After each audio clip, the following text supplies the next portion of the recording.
नमस्कार, स्वागत है आपका विस्तार न्यूज के खास प्रोग्राम नारी शक्ति में। मैं हूं आपके साथ ऋतु सिंह और आज इस खास प्रोग्राम में हमारे साथ मौजूद हैं सिंगर वाणी राव। वाणी, बहुत बहुत स्वागत है आपका विस्तार न्यूज पर। तो वाणी, चलिए शुरुआत करते हैं, आपकी जर्नी के बारे में जानेंगे। लेकिन जितना खूबसूरत आपका नाम है वाणी, क्या पहले ही माँ बाप ने सोच लिया था कि बेटी को सिंगर बनाना है? ये तो खैर मुझे पापा से पूछना पड़ेगा, बट हाँ ऑब्वियसली उनका हमेशा से मन था कि मैं सिंगर ही बनूं, क्योंकि मैंने शिक्षा उन्हीं से ली है और संगीत का माहौल रहा है, तो वो चाहते थे कि बेटी भी सिंगर बने।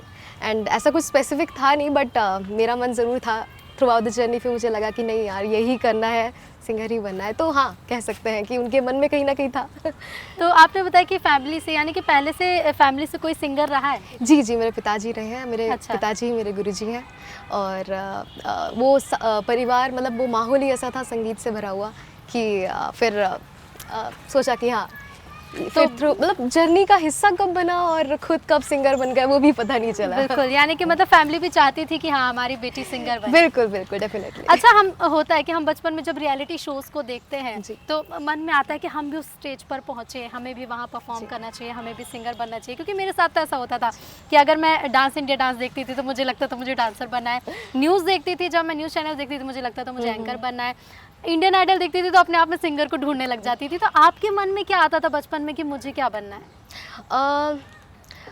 वैसे तो मैं एकेडमिक्स में भी बहुत इंटरेस्टेड थी, तो एकेडमिक्स और म्यूज़िक दोनों मैं बहुत ही शिद्दत के साथ करती थी राइट फ्रॉम द चाइल्डहुड। और धीरे धीरे जब मैं आगे बढ़ती गई and singing as a singer, जब मुझे बहुत अच्छी रिकग्निशन मिलने लगी और बहुत ही ज़्यादा अप्रिसिएशन मिली, बड़े बड़े स्टेजेस पे परफॉर्म करना और बहुत सारे अवार्ड्स और कॉम्पिटिशन्स जीतना, तो कहीं ना कहीं लगा कि नहीं यार, मैं शायद इसी के लिए बनी हूँ। कहीं ना कहीं वो दिल और दिमाग कह रहा था कि नहीं, you have to choose this. संगीत ही तुम चुन पाओगी और संगीत नाम ही तुम तो बोल ही रहा था। बिल्कुल बिल्कुल, तो कहीं ना कहीं अलाइन हो गया। हाँ, तो बचपन में क्या याद है आपको कि पहली बार आपने कब गाया था? स्टेज पर परफॉर्म पहली बार कब किया था? स्टेज पे परफॉर्म मैंने KG2 या फर्स्ट स्टैंडर्ड में किया था और मेरे आगे के 2 दांत टूटे हुए थे, मुझे अभी भी याद है। तो यस, मतलब कह सकते हैं हाँ, KG2 फर्स्ट स्टैंडर्ड में मेरी फर्स्ट परफॉर्मेंस थी पब्लिक के लिए। अच्छा, फैमिली तो देखिए चाहती है कि बच्चा ये बने, जैसे कई पेरेंट्स चाहते हैं उनका बच्चा डॉक्टर बने, इंजीनियर बने, आपके पेरेंट्स चाहते भी होंगे कि आप उनकी बेटी सिंगर बने। लेकिन क्या कभी मन में आया कि नहीं, सिंगिंग से हटके कुछ और भी ट्राई कर सकती हूँ मैं? जैसे कि मैंने कहा था कि बचपन में, क्योंकि मैं टॉपर रही हूँ एकेडमिक्स में भी, तो कहीं ना कहीं लगा कि क्या मैं इस लाइन में भी जा सकती हूँ। फिर मुझे जैसे आगे बढ़ती गई तो मुझे लगा कि जो मुझे खुशी और सुकून जो मिल रहा है वो संगीत में मिल रहा है, तो I just want to be in this, मतलब वो बहुत पहले क्लियर हो चुका था। आपकी जर्नी के बारे में आगे बात करें, लेकिन उससे पहले इस बारे में बताइएगा, अपना एक्सपीरियंस बताइएगा, क्योंकि हाल ही में चक्रधर महोत्सव हो रहा है और ऐसे में आप भी उस महोत्सव में एक आपने भागीदारी की, अच्छी परफॉर्मेंस दी, इसके बारे में बताइए कैसा एक्सपीरियंस रहा है? एक्सपीरियंस बहुत अच्छा था। छत्तीसगढ़ में पहले भी आ चुकी हूँ प्रोग्राम्स के लिए, बट रायगढ़ स्पेशली वहाँ पे, और वहाँ पे मैं फर्स्ट टाइम मैंने परफॉर्मेंस दिया था, वो भी चक्रधर समारोह में, जो कि अपने में ही इतना बड़ा समारोह है। एक हर कलाकार का एक ड्रीम होता है कि इतने बड़े मंच पे एज अ सिंगर वो अपने आप को प्रदर्शित कर सके। तो बहुत अच्छा एक्सपीरियंस था। वहाँ पे जितने भी अथॉरिटी थे, ऑफिशियल्स थे, जितने भी लोग थे, सारे टायर के इतने हम्बल और इतने अच्छे लोग। तो मैं कह सकती हूँ कि ये वैसा सिटी था जिसमें मुझे सबसे ज़्यादा कह सकते हैं कि उस प्यारे शहरों में लगा, जिसमें शहर और लोग दोनों ही बहुत खूबसूरत थे। तो छत्तीसगढ़ गई तो छत्तीसगढ़ के व्यंजनों का आनंद लिया या नहीं लिया? कुछ खाया वहाँ का लोकल फूड होता है? नहीं, लोकल फूड खाने का उतना टाइम नहीं मिला, क्योंकि आए और फिर परफॉर्मेंस दिए और फिर मुझे आने के बाद दूसरी जगह पे परफॉर्मेंस था, तो हाँ वो मौका नहीं मिल पाया, बट डेफिनेटली आगे चल के। तो ये बताइए कि आपको खाने में क्या पसंद है, क्योंकि हम खाने की बात कर ही रहे हैं, तो क्या कुछ खाने में पसंद है? और भोपाल में रहती हैं तो यहाँ का लोकल फूड कौन सा है जो आपको सबसे फेवरेट है, सबसे ज़्यादा पसंद है? लोकल फूड में ऐसा कोई चॉइस नहीं है, बहुत ज़्यादा मूड पे डिपेंड करता है, बहुत मूडी हूँ मैं। हाँ। बीट एनीथिंग, चाहे वो खाना हो चाहे वो संगीत हो, जो जो जो मूड कह रहा हो उस हिसाब से चलना बहुत पसंद है। तो हाँ, कुछ कह नहीं सकते स्पेसिफिक। तो कुकिंग करना पसंद करते हैं? हाँ, कुकिंग भी पसंद है, अच्छा भी बनाती हूँ, प्लस पसंद भी है, बट हाँ जब खाने की इच्छा होती तब बनाना नहीं पसंद। अच्छा, आपकी मम्मा साउथ से हैं, पापा भोपाल से, तो क्या खाने में क्या पसंद है? मतलब डोसा ज़्यादा खाती है या भोपाली चाय ज़्यादा पसंद है? वैसे अब भोपाली और चाय ना लिए ऐसे कैसे हो सकता है। हाँ। तो वो भोपाली हवा तो लग चुकी है। हाँ। चाय तो हाँ, मैं घर की चाय वाली हूँ, मेरे चाय से घर की शुरुआत होती है, तो यस चाय डेफिनेटली बनती है। और बाकी अलग अलग शहरों में जाना बहुत होता है प्रोग्राम्स की वजह से, तो हर जगह का वो फ्लेवर और टेस्ट लेकर मैं भी एक मिक्स प्राणी बन गई हूँ जो मुझे हर जगह के बड़े पसंद आते हैं क्विज़िन्स। अच्छा, आपको कई अवार्ड्स भी मिले हैं जिसमें कई नेशनल अवार्ड, उनके बारे में बताइएगा कि कैसा एक्सपीरियंस रहा और कभी एक्सपेक्ट किया था कि मुझे इतने अवार्ड्स मिलेंगे? एक्सपेक्टेशंस एज सच स्टार्टिंग में मैं बोलूँगी कि नहीं थे, क्योंकि जस्ट एक जर्नी हो रही थी, शुरुआत हो रही थी। But when I was in 5th standard, वहाँ पे जब मुझे बुलाया गया नेशनल अवार्ड के लिए क्लासिकल हिंदुस्तानी क्लासिकल म्यूज़िक के लिए, तब फिर मुझे लगा कि नहीं, I am not doing that bad, अच्छा कर रही हूँ इसलिए रिकग्निशन मिला है। तो वहाँ से एक टर्निंग पॉइंट भी कह सकते हैं कि लाइफ ने एक ट्विस्ट लिया और मन में भी आया कि नहीं, ये कुछ इसमें मैं कुछ बन सकती हूँ और यही करना है मुझे अपने लाइफ टाइम। अच्छा वाणी, आप क्लासिकल भी गाती हैं, इसके साथ ही हमने आपके यूट्यूब चैनल पर भी देखा कि कई तरह के गाने गाती हैं, चाहे वो किसी स्टार का बर्थडे हो, आमिर के लिए डेडिकेट करके सॉन्ग गाती हैं। लेकिन सबसे ज़्यादा वाणी को क्या पसंद है, मतलब कौन सा म्यूज़िक वाणी को सबसे ज़्यादा पसंद है? पसंद अगर आप कहो तो एज अ सिंगर मैं एक ऐसी आर्टिस्ट हूँ जिसमें मुझे हर जॉनर एक्सप्लोर करना बहुत पसंद है, चाहे वो पॉप हो, चाहे वो वेस्टर्न हो, चाहे बॉलीवुड हो, गज़ल हो, भजन हो, क्लासिकल हो। डेफिनेटली हिंदुस्तानी क्लासिकल मेरा मेन है, बट मैं पूरी कोशिश मेरी मतलब परफॉर्मेंसेस में बाकी जॉनर्स में भी देती हूँ, तो मेरी कोशिश रहती है कि कोई एक जॉनर ना छूटे, मैं हर चीज़ में ट्राई करनी, हर चीज़ में। तो चलिए कुछ सुना दीजिए, कुछ 2 लाइन तो हो जाए, क्योंकि अगर इतना कुछ ट्राई करती है तो ज़रूरी कि हमारे दर्शक भी कुछ सुन लें। तू खिलड़ जावे सारी रात नींद न आवे, मैनू बड़ा तड़पावे, दिल चैन कहीं ना पावे पावे पावे, सारी रात नींद न आवे, तू खिलड़ जावे, तू खिलड़ जावे। बहुत बढ़िया वाणी। और इसके साथ ही हमने देखा है कि सोशल मीडिया पर भी आपकी जर्नी काफ़ी अच्छी रही है। कैसे आइडिया आया कि मुझे सोशल मीडिया पर अपना चैनल बनाना चाहिए, यहाँ पर अपने कवर सॉन्ग डालने चाहिए, या फिर जो मैं भजन गाती हूँ या जो भी मैं करती हूँ, परफॉर्म करती हूँ, तो मुझे यहाँ पर भी डालना चाहिए? मैं कहूँगी कि शुरुआत मेरी स्कूल टाइम से हुई थी। हाँ। मैं मतलब नॉर्मली मतलब मैं कॉम्पिटिशन्स और प्रोग्राम्स दे ही रही थी, तो एक वीडियो था जो मैंने बहुत रैंडमली ऐसे ही डाल दिया था यूट्यूब पे, और ये मैंने भैया के साथ कोलैबोरेट करके किया था, मेरे एल्डर ब्रदर, हम दोनों मिलके किया था। पूरी फैमिली सिंगर है? भैया भी, हाँ, he is also an amazing artist. तो हम दोनों ने मिलके साथ में एक वीडियो डाला था। मुझे अभी भी याद है कि वो एक वेस्टर्न सॉन्ग था, और ऐसा कुछ प्लान नहीं था कि बनाना है, बट जब वो डला तो वो एकदम से इतना ज़्यादा वायरल होने लगा और इतना ज़्यादा लोगों ने पसंद किया। स्पेसिफिकली भैया के फ्रेंड्स ने बोला कि नहीं, मतलब यू शुड कंटिन्यू, मतलब डालना ही है, क्योंकि प्लेटफॉर्म है तो उसको यूज़ करो, बिल्कुल, और इतनी अच्छा टैलेंट है तो लोगों को पता चलना चाहिए। तो उनने पुश किया कि नहीं, आपको वीडियोस डालने चाहिए।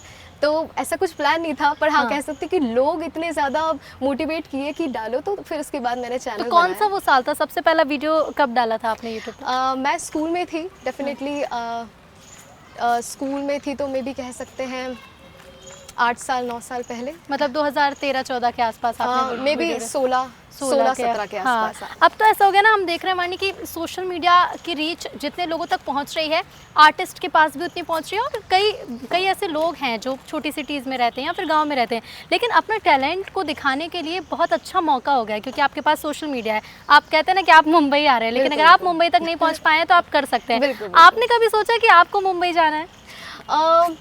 मैंने सोचा था कि मैं जाऊं, बट मेरे लिए एकेडमिक्स भी बहुत इंपॉर्टेंट, क्योंकि डेफिनेटली मेरे लिए नहीं, सभी के लिए बहुत ज़्यादा इंपॉर्टेंट एकेडमिक्स आज के टाइम। तो मेरा ये था कि डेफिनेटली यहाँ पूरे मेरी एकेडमिक्स पूरी हो प्रॉपर्ली, और उसके बाद मैं म्यूज़िक को फुल टाइम परस्यू करूँ। तो वहाँ जाके फिर मैं अपने आप को थोड़ा सा रोक लिया मैंने कि पहले एकेडमिक्स ज़रूरी है, उसको पूरा करेंगे, उसके बाद, और फिर बाकी अब प्रोग्राम्स में तो खैर हर जगह जाना होता ही नहीं है।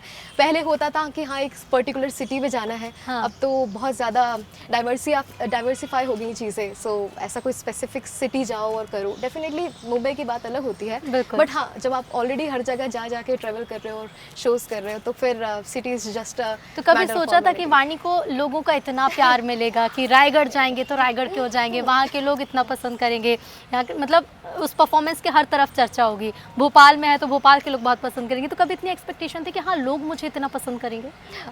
एक्सपेक्टेशन मैंने जैसे आपको बोला कि सोच के कुछ नहीं रखा था, हाँ। बट हाँ जैसे जर्नी के थ्रू बढ़ते गए तो वो इतना ओवरवेलमिंग था कि लोगों का वो प्यार और वो सपोर्ट और स्पेशली मोटिवेशन कि नहीं करना है, अगर मैं भी अपने आप को पीछे करी नहीं नहीं नहीं नहीं रुकना नहीं है, करो करो डालो डालो करो, तो वो जो पुश है, हाँ पुश इतना ज़्यादा मोटिवेशनल था both from the family and friends and जो स्ट्रेंजर्स भी हैं जो सोशल मीडिया पे कनेक्टेड, वो एक सोशल मीडिया का जो परिवार अलग है, उनने भी इतना पुश किया कि आज जो है उनकी बदौलत। अच्छा, सोशल मीडिया पर जितना जल्दी पॉपुलैरिटी मिलती है कई बार कंट्रोवर्सी भी हो जाती है, कई बार हम ट्रोलिंग का भी शिकार हो जाते हैं, कभी आपके साथ ऐसा हुआ है कि सोशल मीडिया की वजह से आप डिमोटिवेट हुई हो?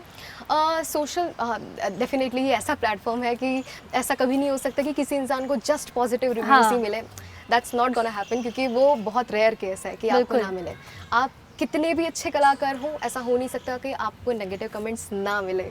तो ये एक ऐसी चीज़ है कि आपको समझदारी से काम लेना है कि उन नेगेटिव कमेंट्स को आपको कैसे लेना है। मैं हमेशा से बहुत मोटिवेशन के तौर पे, हाँ डेफिनेटली शुरू में मुझे लगता था कभी कभार जो थोड़े से आ जाते हैं बीच बीच में नेगेटिव, जो आपको पुल डाउन करने की कोशिश करते हैं, तो मैंने उसको दो तरीके से लिया उन नेगेटिव कमेंट्स को। पहला, क्या ये बोल रहे हैं वो सही है, सही है तो I should work on that, मुझे अपने को उस पर काम करने की जरूरत है, बिल्कुल से बेहतर बिल्कुल। दूसरी बात ये कि फालतू की बातें कर रहे हैं जो मैं हुई नहीं उस चीज का टेंशन लेना ही क्यों है? बिल्कुल बिल्कुल बिल्कुल बिल्कुल, ये भी बहुत जरूरी बात है कि अगर जो हमने किया ही नहीं हम उसके बारे में सोचे क्यों।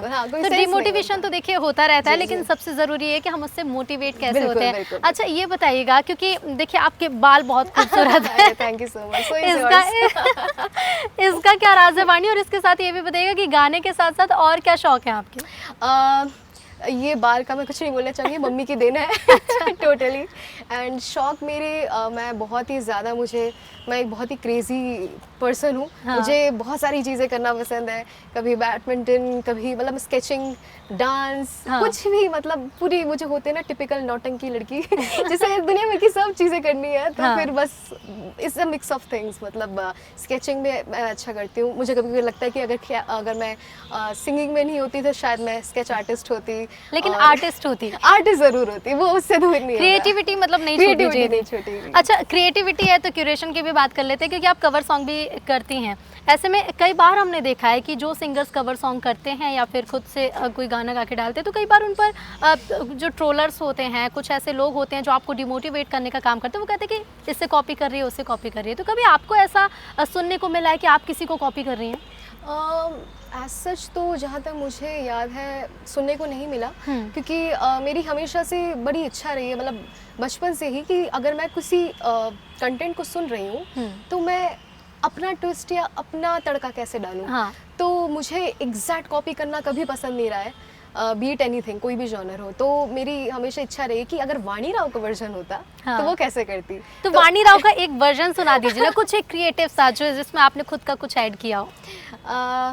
अब एग्जैक्टली तो याद नहीं आ रहा फिलहाल, तो कुछ भी 2 से 3 लाइन आप। गणपति जी का माहौल चल रहा है तो उनका भजन ना गाया से कैसे हो सकता है, डेफिनेटली तो उनका मैं सुनाना चाहूँगी। जय जय मंगल मूर्ति गणेश, जय जय मंगल मूर्ति गणेश, जननी गिरिजा जनक महेश, जननी गिरिजा जनक महेश, जय जय मंगल मूर्ति गणेश। गणपति बाप्पा। बिल्कुल।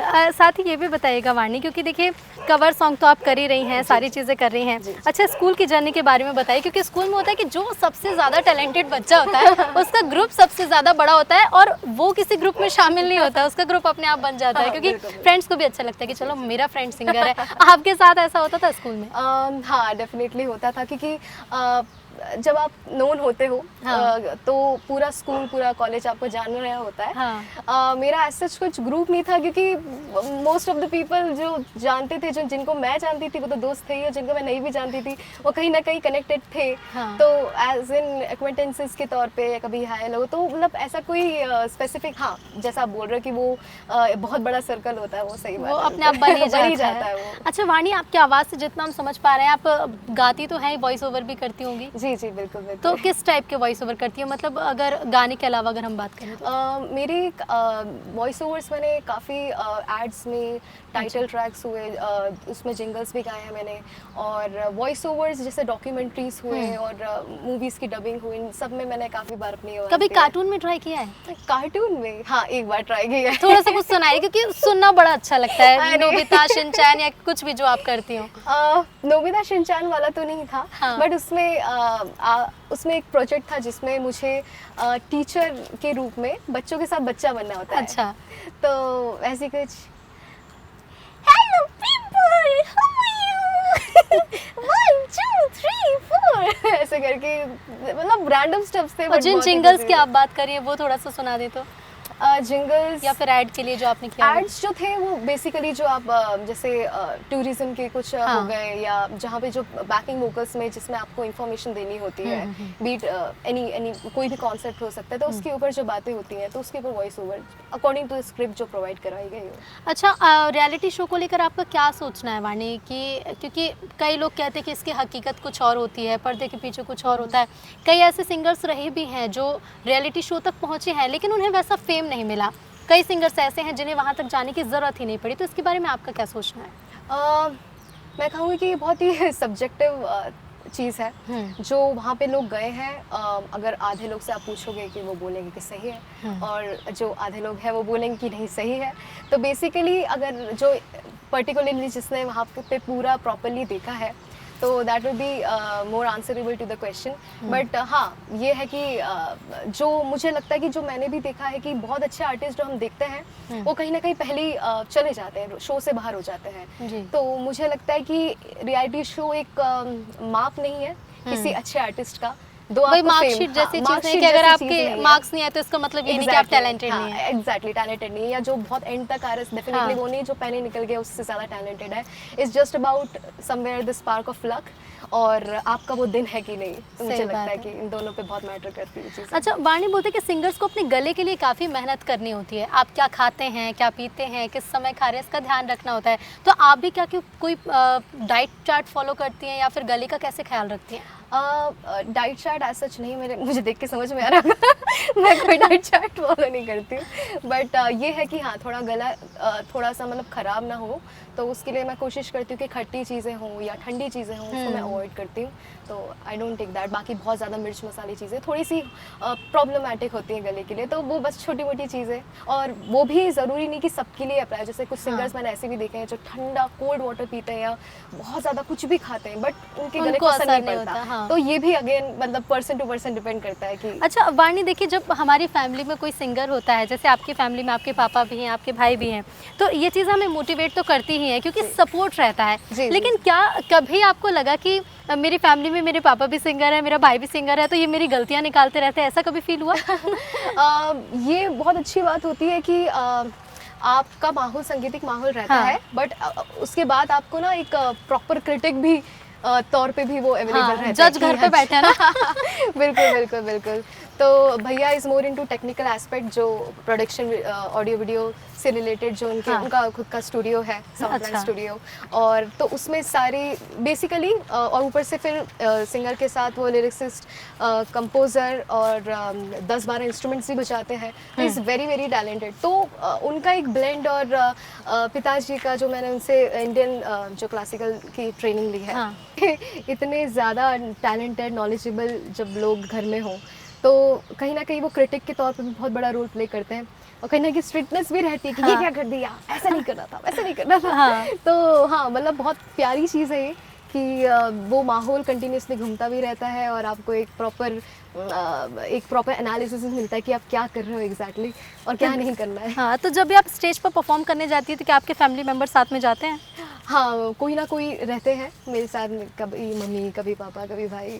तो हाँ, कभी कोई ऐसा भी होता है कि हाँ डेफिनेटली जब उनको काम हो तो वो नहीं आ पाते, तो I am good at my own, but हाँ मुझे अच्छा लगता है कि कोई फैमिली मेम्बर साथ में हो। अच्छा वाणी, होता है ना कि जो बच्चा अच्छा गा लेता है, किसी की पार्टी चल रही हो, चलो तुम गा दो, ये बचपन में तो होते हैं, लेकिन क्या अभी आपके साथ ऐसा होता है चलो किसी थोड़ा सा गाना गा के सुना दो, वाणी ये फंक्शन है आज वाणी गाना गाएगी? ये तो एक सिंगर का एक ऐसा हिस्सा है जो कभी छूट नहीं सकता। हाँ। आप मतलब लाइफ लॉन्ग ये चीज़ चलती है, कभी नहीं हटती है, तो ये it's like a permanent thing, चलता रहता है हमेशा होता क्योंकि रिश्तेदार। अच्छा, घर वालों के लिए आप कैसे रहते हो, क्योंकि जब आप सिंगर बन जाते हो, आपने कई सॉन्ग गा लिए, आपने कई स्टेज पर परफॉर्म कर लिया, आप लोगों के लिए बदल जाओगे, लेकिन शायद आप पेरेंट्स के लिए नहीं बदलोगे, उनके लिए बच्चे ही रहोगे, तो आपके घर का माहौल कैसा है? बिल्कुल, वो क्या है कि घर पे जो छोटे होते हैं, हाँ, वो आप life सबसे long- छोटी हाँ, हैं? जी जी जी, मैं छोटी हूँ, मुझसे बड़े भैया हैं, तो हम दोनों क्या है कि अब छोटा हमेशा हर घर की कहानी है, हाँ। कि वो कितना भी बड़ा हो जाए वो उसको वही बेबी के फॉर्म में देखता है। हाँ। तो हमेशा एज अ बेबी वो होते हैं ना, जो बेबी पांडा एकदम पकड़ के चलना है बिल्कुल।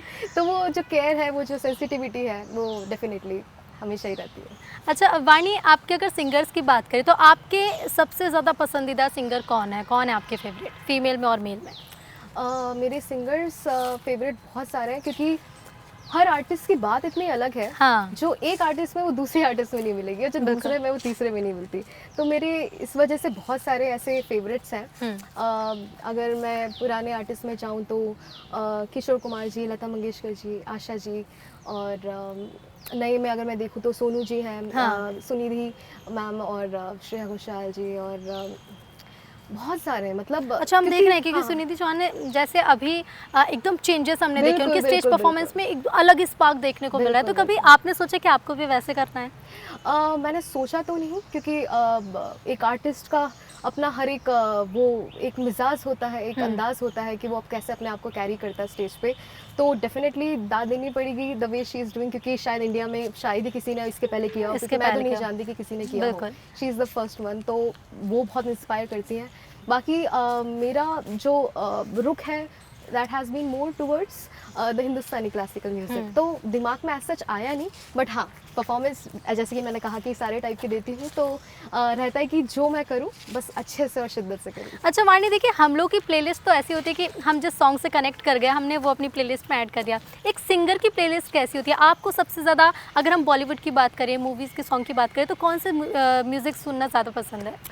प्लेलिस्ट मेरी इतनी अलग अलग टाइप की है, एक में पूरा रॉक मिलेगा, एक में पूरा क्लासिकल मिलेगा, एक में बॉलीवुड मिलेगा, वेस्टर्न मिलेगा। हाँ। तो it's a proper mix of different things, मतलब एकदम जैसा मूड किया वो हाँ। प्लेलिस्ट लगा ली, तो इतना भंडार है अलग अलग मूड के हिसाब से, मूड के कि हिसाब से बिल्कुल चलता रहता जैसा है। मूड आया वैसा अच्छा चलेगा। वाणी, किसी सॉन्ग को सुनकर आपको ऐसा फील होता है कि ये गाना तो मुझे ही गाना चाहिए था, ये गाना ना मेरी आवाज़ के लिए बना, ऐसा कुछ लगता है? ऐसा कोई पर्टिकुलरली कोई सॉन्ग पे तो नहीं लगा। हाँ। बट हाँ ऐसा रहता है कि हाँ अगर जो भी सॉन्ग लूँ तो अपने वे में लूँ और उसको बेस्ट दे पाऊँ, ये मेरे दिमाग में हमेशा रहता कि है। प्रोग्राम के आखिर में कुछ मीठा सा हो जाए, कुछ एक और गाना।